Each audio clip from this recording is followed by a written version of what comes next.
Hey guys, I'm Chris Buck and a very warm welcome to Friday Fretworks. And this week we're going to be breaking down a guitar solo that I contributed recently to a video by a very good friend of mine, Mr. Paul Davids, which, in case you haven't seen it, sounds a little bit like this.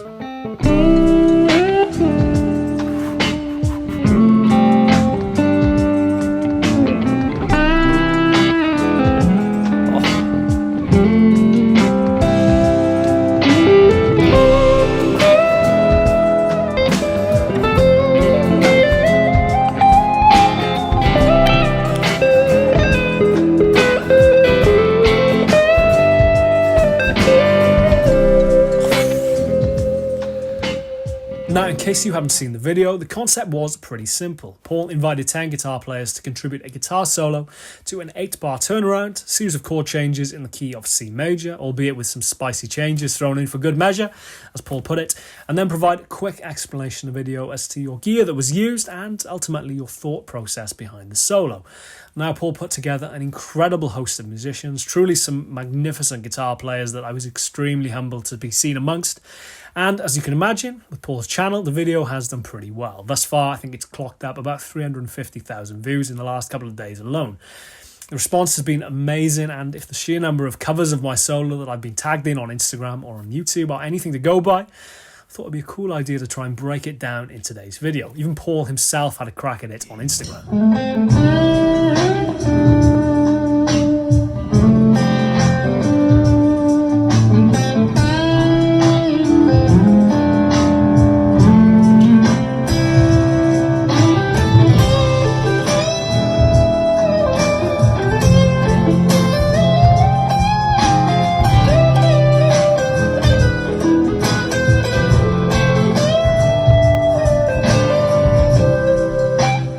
Obviously, I did speak a little bit about the gear that was used and my thought process behind the solo in Paul's video.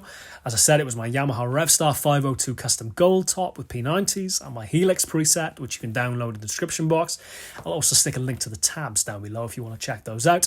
But with Friday Fretworks, I thought it would be a good chance to try and give you a better understanding, ultimately, of the thought process, the choice behind the notes, some kind of little idiosyncrasies, I guess, which have crept into my playing over time, and ultimately try and give you a better understanding of what makes this solo tick. So without further ado, let's dive right in. So where better to start than the start, especially given the first lick of the solo was one that got a particular amount of attention, I guess, and it's something that I think is definitely worth breaking down to give you guys a better understanding of what is happening. But before we get to that, we've got a little pickup, I've heard it called, doesn't really matter what it's called, it's a little thing that happens during the count-in actually, which serves as a kind of lead into the first serious note of the track, I guess. So we've got a slide into your second fret from your first fret on your G string, bounce to the first fret on your B, back to the second fret on your G. And as unimportant as that may seem at the moment, I'm going to come back to it in a minute, give you some idea as to why it kind of has relevance to what I'm playing. So we have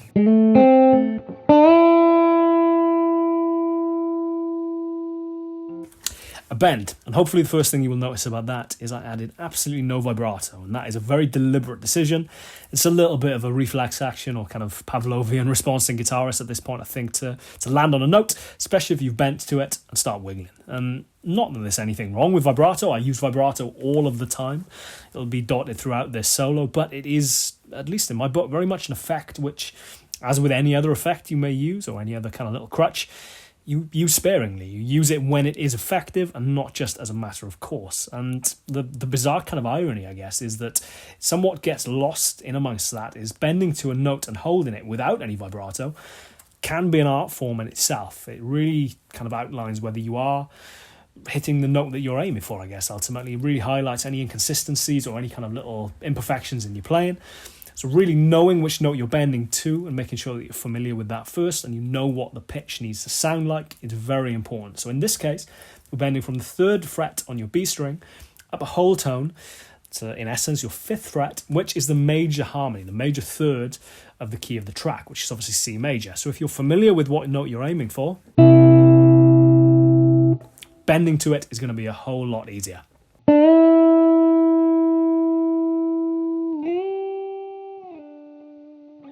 For this little lick here, which, as I said, was something that got a lot of attention. Simply put, as we're falling off the bend on your 3rd fret, we're going to go straight up to your 6th fret, all on the same string. It's all on your B string. And again, bend up a whole tone.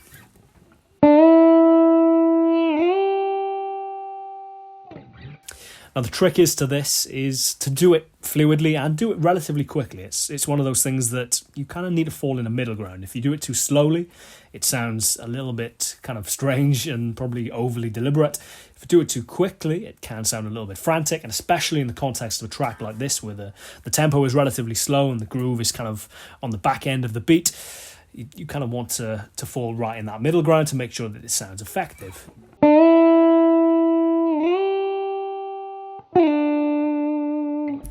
Same goes for the little resolving part of that lick, which, again, as you're falling off the bend at your 6th fret, you slide back down to your 3rd fret on your B string, which at this point, we'll get into it a little bit more kind of fully later on, kind of playing the changes and outlining the kind of core tones, or the core chord tones, get my words out. We're landing on D note, which goes very nicely, being the 5th of the chord underneath of G.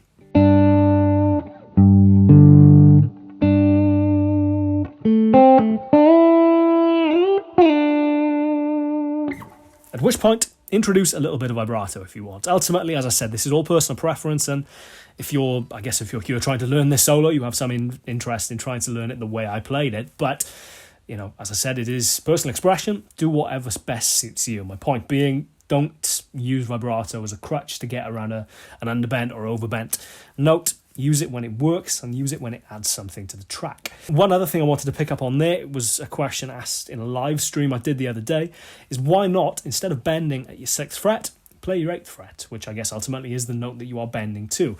It's a perfectly valid way of doing it, and as I said in the live stream, I might have even done that on the alternate takes. As I said, I think the final take was the 3rd take, but I did do 4 overall. In essence, what that would look like. Sounds good. Sounds near enough identical, I imagine, to the bent version. But the reason I do bend is that I think it gives me a little bit more control over what I'm going to do. It's just feels as though, as I said, I've got more control over where I want to go, and it gives me a little bit of a kind of wider palette to play with. So part of the fun for me is that kind of interplay between how quickly you bend up, how quickly you fall off it. There's a little bit of variation and gives you a little bit of kind of wiggle room as to where to go. Thus, on to the next bit, which might look familiar. First 3 notes again. Now, this brings me on to something which is always kind of worth talking about, or kind of bears repeating, and that is repetition, which for a lot of guitar players seems like a very bad word, or something that you kind of want to avoid at all costs. And it seems like something which a lot of guitarists go out of their way to avoid. It constantly introducing new ideas and trying to get away from anything that they've played prior, or anything close to what they played prior. And not to denigrate that, it's a kind of very valid method or way of doing things, but for me, it's not especially musical. If you think of any great song, any great piece of music, it has refrains, it has repeated parts which cement the melody, cement the hook, cement the chorus, cement the verse, the middle eight, whatever. This repetition all throughout music, and I don't see why that should be any different for guitar solos. Really don't be afraid to repeat stuff. It makes it sound more deliberate, makes it sound like you probably know what you're doing marginally more than you actually do, to be honest, which I'm very kind of good at. So we have... Again, followed by the same bend as we did earlier. So we've gone from a kind of first pattern straight back into an echo, I guess, of that first bit. And we're going to do something very similar when we work our way higher up the neck as well, but we'll get onto that in a bit. So we have...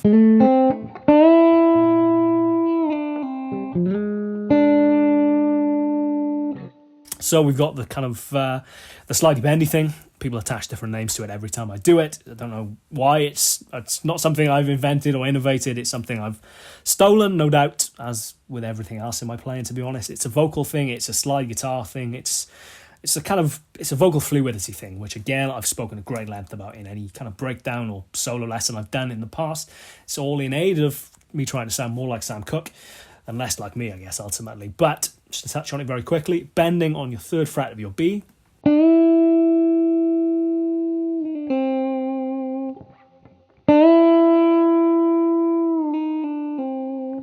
When you slow it down that much, it becomes very apparent that it's a note that you don't necessarily want to be lingering on. It's a note that doesn't particularly work with the key of the track.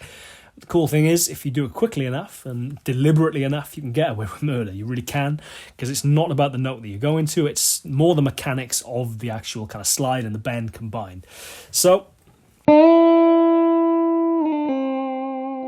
and again, the fact that you're resolving to a very nice note, in this case, the key of the track, kind of all adds to the overall effect of it, I guess, ultimately. But point there being, repetition, repetition, repetition.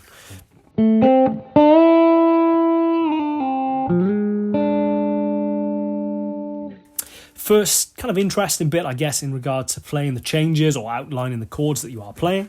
We're playing what is in essence, I guess, a kind of E diminished chords. 2 notes, 6th fret on your D string, 1st fret on your B string, 3rd fret, I should say.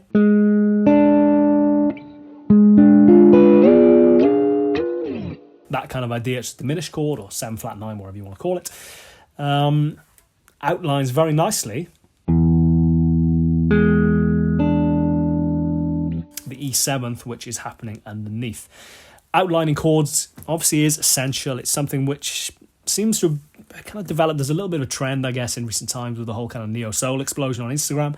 Not that that's a bad thing in the slightest, but my kind of only gripe with that, I guess, is that people seem to do it for the sake of it, and it gets a little bit kind of like you're just trying to demonstrate your advanced jazz harmony sometimes. It can feel a little bit forced and a little bit, again, to reference it in regard to vibrato, use it when it's effective. Don't do it all the time. It gets overkill, I guess, ultimately. So familiarize yourself with it and then incorporate it when it's relevant and when it works. Not every time, just for the sake of it. Rant over.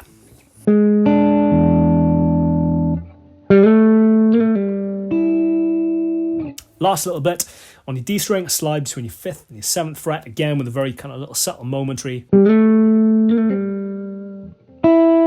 For resolving to your 5th fret on your B string, which, you've guessed it,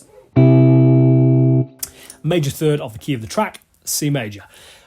They're ending the first part of the solo. So that's the first 4 bars. And this kind of roundabout brings me to a way where I want to talk about structure in the solo, which is something, again, I kind of talked about a little bit in the Paul Davids video, but having more time, I can see we've been going for 10 minutes already. Apologies, this might turn into a long video. It's something which is very important and something which really sort of, I don't know, separates the men from the boys, I guess, in a lot of respect, is knowing where you're going with a solo, knowing where you're starting, and knowing roughly where you want to end up, even if the solo is entirely improvised. As I said, I guess I kind of cheated in a way in that I did 4 takes, ended up using the 3rd one, but by the 4th take at the very least, it felt like I was kind of overkilling it, I guess, because I knew what I wanted to play. The 3rd take felt like the best combination of spontaneity, still having a kind of nice groove, nice feel, and a nice flow.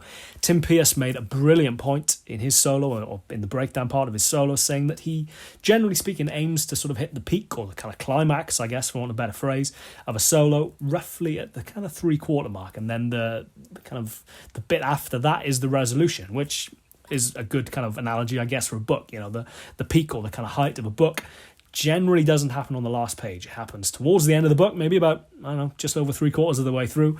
And then the last couple of chapters are just the kind of wind down, and approaching a solo in the same way is always a good way to go. So, first part of the solo, you may have noticed, was right down the neck. Second part works up the octave, and it's a very tried and true, very probably overused, I know I kind of probably overuse it, way of building a dynamic within a solo is to work your way up the octave, or work your way up the neck at the very least. So the next part of the solo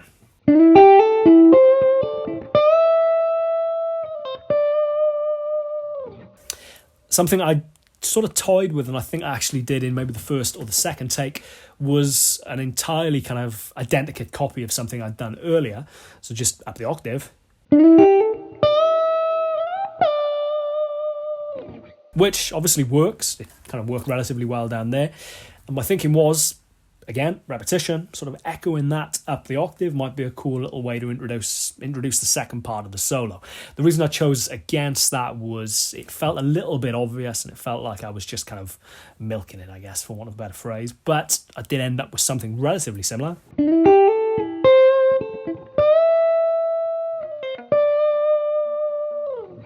Into, to reference Tim Pierce's explanation of it, the kind of climax of the solo, I guess.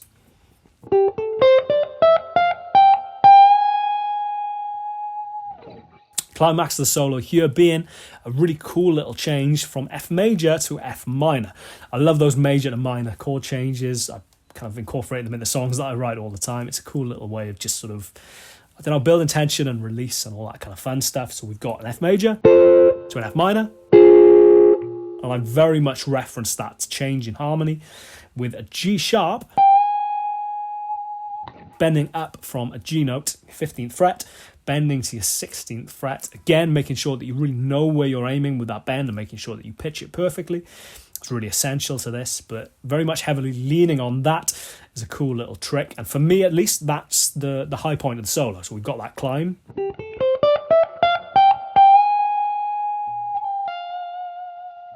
Again, slightly bendy thing on your 15th fret, resolving down to the root note of the chord. F gives a nice sense of resolution.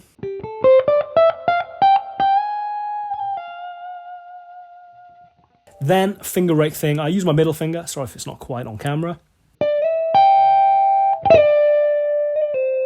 And again, little kind of slidey thing there to resolve back down to your 13th fret on your B, which again, C major, resolving very nicely. It's subtle little ways of referencing the chords like that work entirely kind of better for me, I guess, than playing arpeggios all over the place, which can get a little bit... Okay, we can see you know that trick. So we have... Speaking of which, into an arpeggio. How ironic.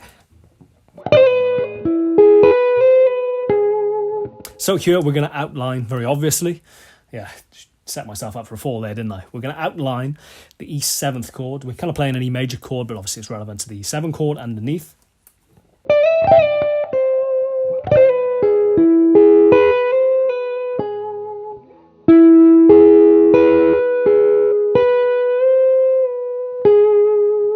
You can bend that note on your 12th fret of your B, or you can slide it.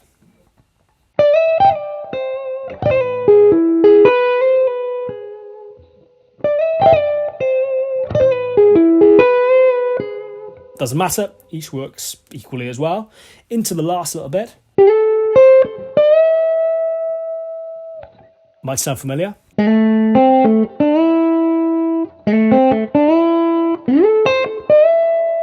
Exactly the same as earlier, repetition, even if subconsciously starts to add up to something which the listener can kind of get their ear around and really understand what is happening.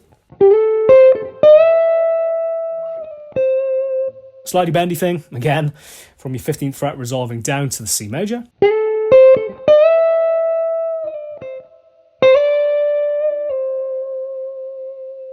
Sliding up from your 13th to your 15th. Very subtle little momentary slide, bend, whatever you want to do, doesn't especially matter. Back down to the root.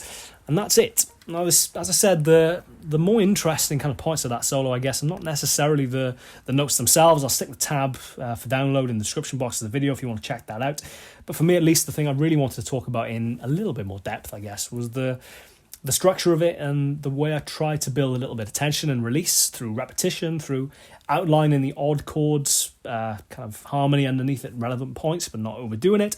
Not overdoing the vibrato, just subtle little things like that ultimately all add up to something which I guess, hopefully, sounds relatively interesting. As I said, I've been blown away by the sheer number of covers which I've seen popping up over the past couple of days, and really, really impressive playing, down to a T on every one. It's just a case of making sure that, at least if you're trying to nail it in the way I played it, and as I said, that's by no means the kind of gold standard, it's personal, it's entirely down to what you want to achieve. Those are just the things which are really worth focusing on. Your placement of vibrato, how long you take to maybe change between notes. You know, you might have noticed that I really pushed and pulled on the climb up. If you do that uniformly or